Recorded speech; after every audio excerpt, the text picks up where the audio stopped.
first, I want to point out that there's two different types of strong-willed children.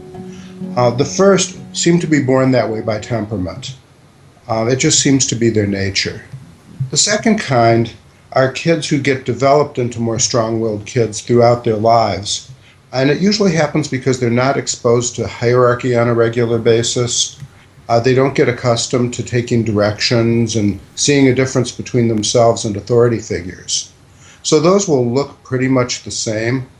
The interventions are pretty much the same, but the young folks who learn it over time are actually easier to change because it's not quite their nature. One of the biggest errors people make is they come into my office and they say, my kid's always been this way. 2 years old, he was throwing tantrums. Well, 2-year-olds throw tantrums. 2.5-year-olds, 3.5-year-olds, you've still got, they all look strong-willed if you take it back to when they were very young, so people assume it's temperamental. But it isn't necessarily. You've got to watch how it develops over some years. It should be fairly consistent throughout their lives, not just something that you see at a particular place.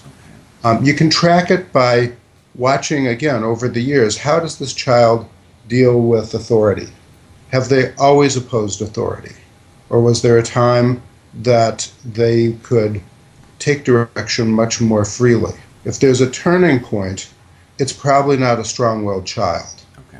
Now, you may still need to do similar things in order to help them because they've become a behavioral problem, but it's not necessarily their temperament. And if you see them acting out in a variety of different settings, a strong-willed child by nature is going to give teachers a hard time. They're going to give grandma and grandpa a hard time. Although they'll give a harder time to anyone who's acting in the position of authority and trying to make them do something they don't want to do, or trying to stop them from doing something that they want to do. So that's where you'll wind up showing up. They may not be as difficult in a very structured environment like a school, but that you'll still see enough of a pattern, particularly the ones who won't go directly at a more structured authority figure like a school principal or teacher. Instead, they'll refuse to do things. Their actions are what you want to be tracking, because a lot of children who have a reasonable level of intelligence use words to try to dominate, control. It's just a natural piece of development of seeing what kind of power they have over their environment. So the more verbal the child is, the more people are likely to conclude they're strong-willed when they're not. The real issue becomes, what will they actually oppose? What will they actually not do? Tantruming isn't necessarily an example of strong-willed children's behavior.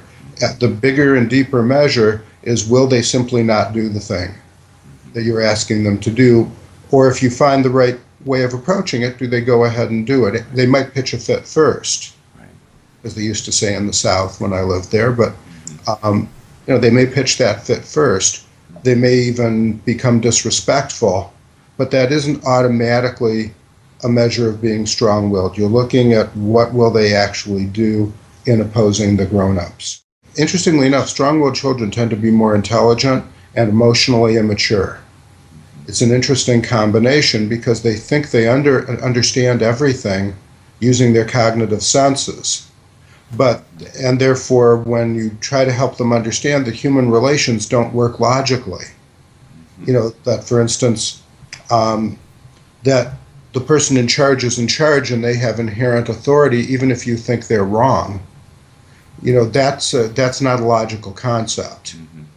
So that child will have a lot more trouble with that concept, and because of the immaturity, they'll obsess about what's fair and what's not fair. Again, because they're set up in all of these cognitive ways. So we really encourage parents to act toward their children the way their biological age is. Because people get more verbal with intelligent children, and then they get into debates with them. And then that can often actually amplify the problem.